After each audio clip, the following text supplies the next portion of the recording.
जय सिया राम। कल से कार्तिक मास प्रारंभ हो गया है और कार्तिक में श्रीमद् भागवत श्रवण करने की बड़ी महिमा है, क्योंकि कार्तिक मास को दामोदर मास भी कहा जाता है।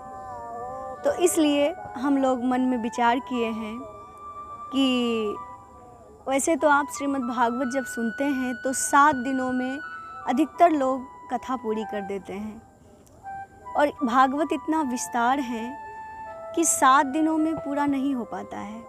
लोग मुख प्रसंग को ले लेते हैं और 7 दिन करके फिर चले जाते हैं। लेकिन आज मैंने सोचा कि हम श्रीमद् भागवत महापुराण सुने, लेकिन 7 दिनों में न सुने, पूरे विस्तार से सुने। क्योंकि विस्तार से सुनेंगे तो जितने भी हमारे अंदर भगवान के प्रति संशय है, चाहे जिज्ञासा है, सबका समाधान हो जाता है जब हम प्रसंग को विस्तार से सुनते हैं तब। तो आज से मैं आपको श्रीमद् भागवत महापुराण सुनाऊंगी पूरे विस्तार से।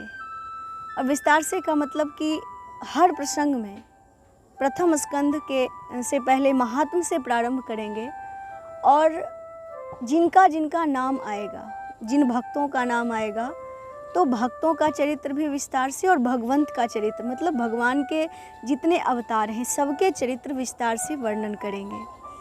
और आनंद आएगा आपको, पूरे विस्तार से सुनेंगे। हो सकता है ये कार्तिक मास में पूरा ना हो सकता है इसके बाद भी चलता रहे, लेकिन प्रयास करते हैं कि पूरे कार्तिक मास में हर दिन कथा हो।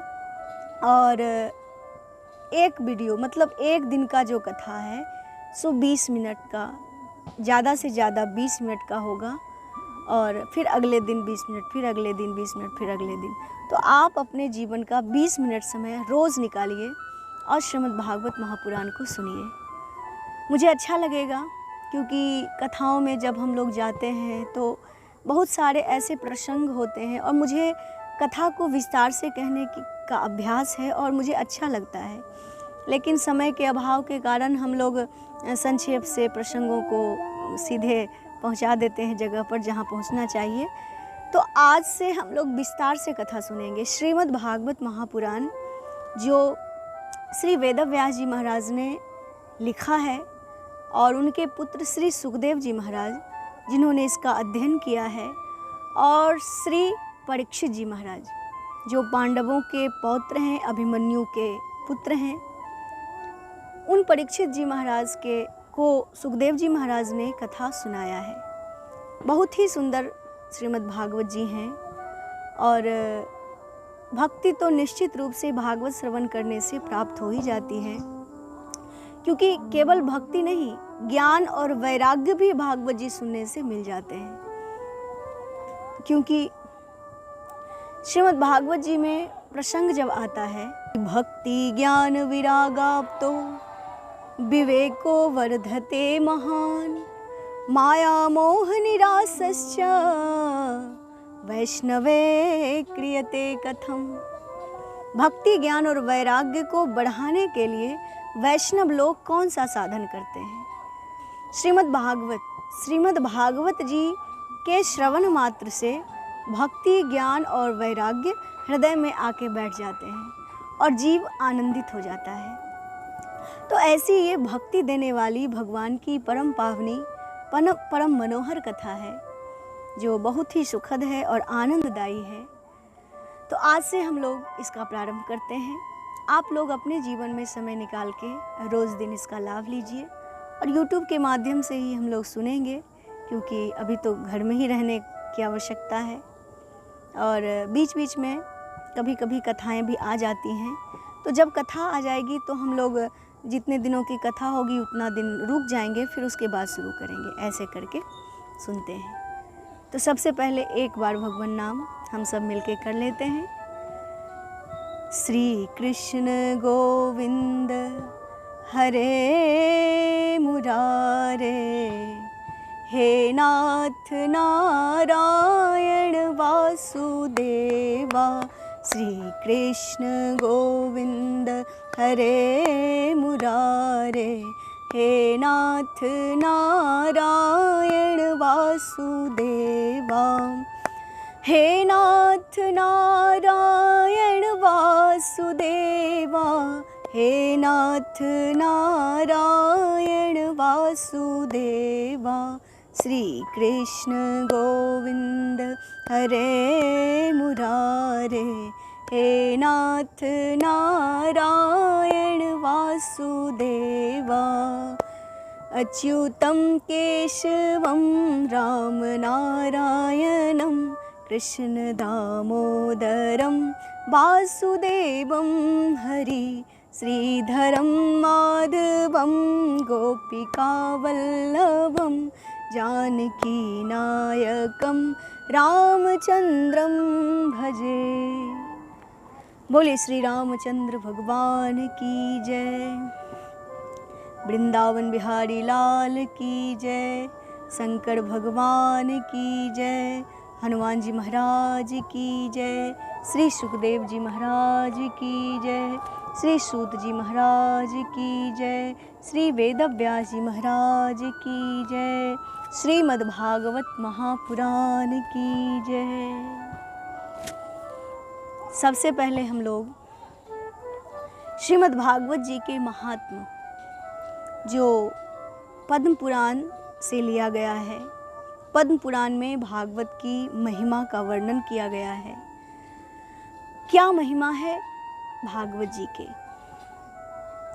सबसे प्रथम श्लोक, आय विश्वोत्पत्त्यादि हेतवे तापत्रय विनाशाय श्री कृष्णाय वयं नुमः। सतचित आनंद स्वरूप परात्पर परम ब्रह्म भगवान श्री कृष्ण को हम नमस्कार करते हैं।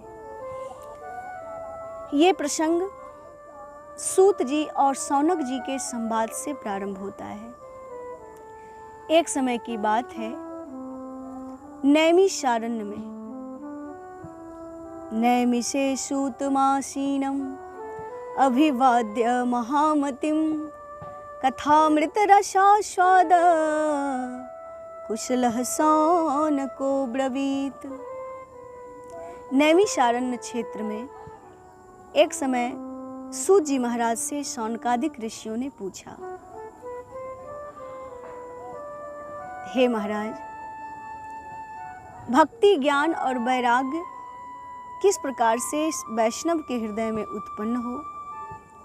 इस कलयुग में लोग प्रायः आसुरी स्वभाव के हो रहे हैं। उन्हें दैवी शक्ति संपन्न बनाने का सर्वश्रेष्ठ उपाय क्या है? कौन सा ऐसा साधन किया जाए जिससे भगवान श्री कृष्णचंद्र प्रसन्न हो, उनके प्रति प्रेम बने, भक्ति बने? तो सूत जी महाराज सुनाने लगे। अब यहाँ आपके मन में प्रश्न होगा कि आखिर सूत जी और सौनक जी नैमिषारण्य में क्यों गए, क्या कारण बना, और नैमिषारण्य में ही क्यों बैठे हैं और कोई जगह में क्यों नहीं बैठे हैं? तो इसका समाधान पहले सुनेंगे। एक समय ब्रह्मा जी के पास बहुत सारे संत गए, 88,000 महात्मा। उनमें से जो सबसे मुख्य थे उनका नाम था सौनक। सौनक जी सुनक जी के पुत्र थे और इतने महान, इतने ज्ञानी कि भगवान के कथा रस के रसिक, कथा रस लेने में उन्हें परम आनंद मिलता है।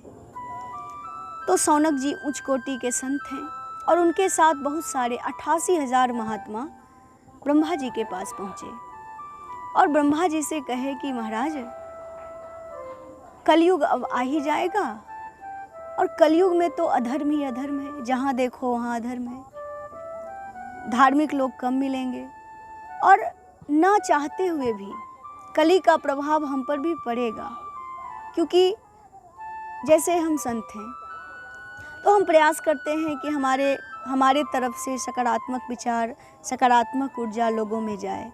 लेकिन अगर आसपास में नकारात्मक विचार होंगे और निगेटिव सोचने वाले लोग होंगे तो उनका प्रभाव कहीं ना कहीं आप पर पड़ेगा।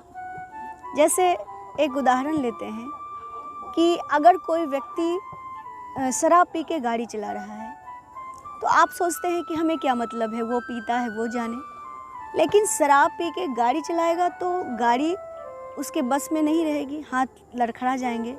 हो सकता है वो अपने गाड़ी से किसी का एक्सीडेंट कर दे। तो जब एक्सीडेंट करेगा तो क्या ज़रूरी है कि वो पेड़ में ही टक्कर मारेगा?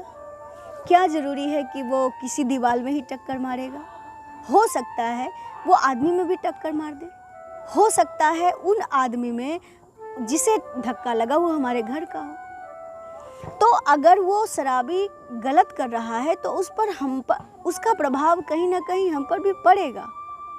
तो इसलिए समाज में जब गलत हो रहा है, नकारात्मक लोग रह रहे हैं, तो आप पर भी इसका प्रभाव कहीं ना कहीं ज़रूर पड़ता है। इसलिए प्रयास करना चाहिए कि अपने मन वचन कर्म से नकारात्मक विचार वाले लोगों से दूर रहें। चाहे उनके विचार अगर बदलने की शक्ति हम में है तो सुधार करें।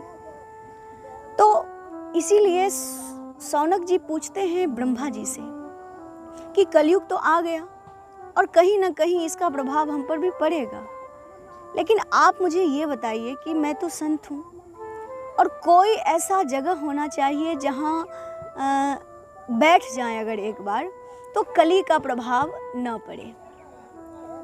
तो ब्रह्मा जी ने मन में विचार किया कि अब क्या करें, इनको क्या बताएं। तो ब्रह्मा जी ने एक नैमी दिया। नैमी का मतलब होता है रथ का पहिया दिया और कहा कि इस रथ के पहिए को आप घुमाते जाइए धरती पर, और जिस जगह में ये पहिया गिर जाएगा वो जगह परम पवित्र होगा और वहाँ कली का प्रभाव नहीं होगा। तो शौनक जी महात्मा के साथ पहिया लेके चले और धरती पर चलाते रहे। चलाते चलाते चलाते एक जंगल में, जंगल को कहते हैं अरण्य, अरण्य में नैमी गिरा तो उस जगह का नाम हो गया नैमिषारण्य। तो संतों ने सोचा कि ये बढ़िया जगह है, यहाँ बैठ जाते हैं और बैठ के यहीं से सत्संग भजन यज्ञ आदि करेंगे। तो सब महात्मा उसी जगह पर अपना अपना कुटिया बनाना शुरू किए और जंगल में रहना शुरू कर दिए।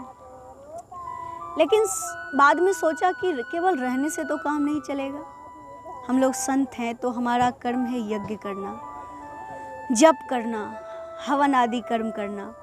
तो एक काम करते हैं, हम लोग 1000 साल के लिए एक यज्ञ शुरू करते हैं, क्योंकि कहीं भी बैठ रहे हैं तो शुभ कर्म तो करना चाहिए। तो सब जो महात्मा थे, बड़े जो सबसे मुख्य थे शौनक जी, उन्होंने कहा कि 1000 साल के लिए यज्ञ करेंगे। तो बाकी सब ने कहा कि महाराज ये नियम है कि जो एक बार यज्ञ के लिए बैठ जाता है, दीक्षित हो जाता है, फिर वो उठ के अपना काम नहीं कर सकता है। उसका सारा समय यज्ञ में ही बीतेगा, क्योंकि यज्ञ में तो दिन भर हवन होते रहते हैं, मंत्र उच्चारण होते रहते हैं। तो हम लोगों को बैठे रहना पड़ेगा, आहुतियाँ देनी पड़ेगी। और 1000 साल के लिए अगर मान लिया जाए हमने संकल्प लेके हम लोग बैठ गए, तो फिर हमें भोजन कौन देगा, हमें वस्त्र कौन देगा? प्रश्न है, अच्छा प्रश्न है। तो शौनक जी भगवान के भक्त हैं। शौनक जी ने कहा कि भोजनाच्छादने चिंता वृथा कुर्वन्ति वैष्णवा यशो विश्वम्भरो देवः स भक्तान् किमुपेक्षते। कहा भोजन की चिंता वैष्णवों को नहीं करनी चाहिए। जो भगवान विश्वम्भर हैं, क्या अपने भक्तों को छोड़ देंगे? क्या अपने भक्तों का ख्याल नहीं करेंगे? जो भगवान सबको देते हैं अपने भक्तों को भी देंगे। इसलिए भोजन की चिंता तो व्यर्थ में आप लोग कर रहे हैं। भोजनाच्छादने चिंताम वृथा कुर्वन्ति वैष्णवा। जो वैष्णव हैं वो भोजन की चिंता कर रहे हैं, सो वृथा कर रहे हैं, व्यर्थ में कर रहे हैं। योशो विश्वम्भरो देव, जो भगवान विश्वम्भर हैं, स भक्तान किमुपेक्षते, क्या अपने भक्तों की उपेक्षा कर देंगे? क्या अपने भक्तों को भोजन नहीं देंगे? इसलिए आप भोजन की चिंता तो बिल्कुल मत करिए। तो सौनकादिक जो ऋषि थे वो उन्होंने कहा कि अच्छी बात है, मुख्य जो श्रेष्ठ जो बताते हैं सब तो वह उसी को मानेंगे। तो इसलिए भगवान पर भरोसा करके सब लोग बैठ गए, यज्ञ शुरू हो गया। अब आपके मन में दूसरा प्रश्न होना चाहिए कि 1000 साल के लिए यज्ञ करना शुरू किए हैं तो वो लोग बचते कितना दिन होंगे।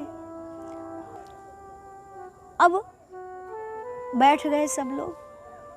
भगवान भी बड़े महान है महाराज। जो भगवान का स्मरण करते हैं, भगवान पर भरोसा करके जीवन को जीते हैं, भगवान उनके योगक्षेम का वहन तो जरूर करेंगे। क्योंकि गीता में भगवान ने कहा है, अनन्या चिंतयन्तो माम ये जना पर्युपासते तेषां नित्याभियुक्तानां योगक्षेम वहाम्यहम्।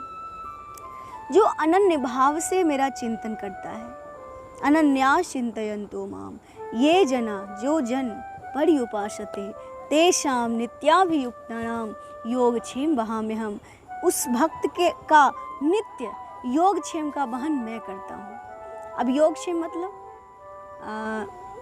जैसे भक्त की इच्छा, भक्त की आवश्यकता, उसको मैं पूरा करता हूँ। तो ये सौनक जी, सौनकादिक ऋषि सब भक्त हैं। भगवान सोचे कि जब ये हमारे भरोसे बैठ गए हैं तो व्यवस्था तो करनी पड़ेगी। सो भगवान एक साधु का रूप धारण करके आए और चिंतामणि लेके आए। तभी सौनक जी पूछते हैं सूत जी से कि चिंतामणिर्लोक सुखम सुरुद्रुः स्वर्ग संपदम प्रयक्षति गुरुः प्रीतो वैकुंठम योगी दुर्लभम। कहते हैं कि चिंतामणि तो केवल लौकिक सुख दे सकती है, लेकिन महाराज अगर गुरुदेव प्रसन्न हो जाएं तो वैकुंठम योगी दुर्लभम, जो योगियों के लिए दुर्लभ है वैकुंठ धाम, वो गुरुदेव दे सकते हैं अगर प्रसन्न हो जाएं तब, अगर समर्थ गुरु हों तब। तो सौनक जी सब रहने लगे, चिंतामणि मिल गई और चिंतामणि से चिंतन करते थे, भोजन मिल जाता था।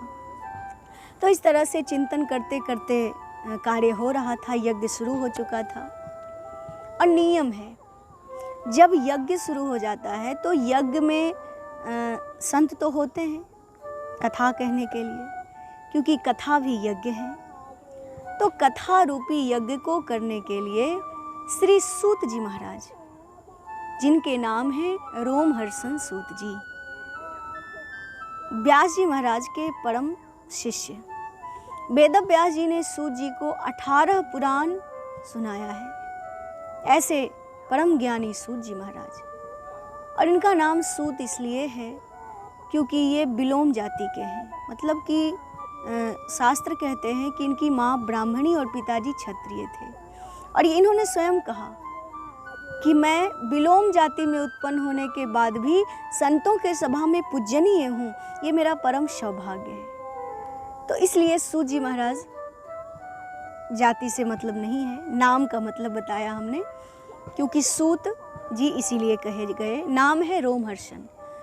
रोमहर्षण नाम इसलिए है कि जब ये कथा कहते थे तो लोगों के रोम हर्षित हो जाते थे, इसलिए नाम रोमहर्षण सूत जी। रोमहर्षण जी 18 पुराण के ज्ञाता हैं। यज्ञ देखने आए। जब सूत जी पधारे तो सब लोग खड़े होके उनका स्वागत किए, आदर किए। फिर जब वो आसन पर बैठ गए तब सब लोग बैठ के प्रश्न पूछे।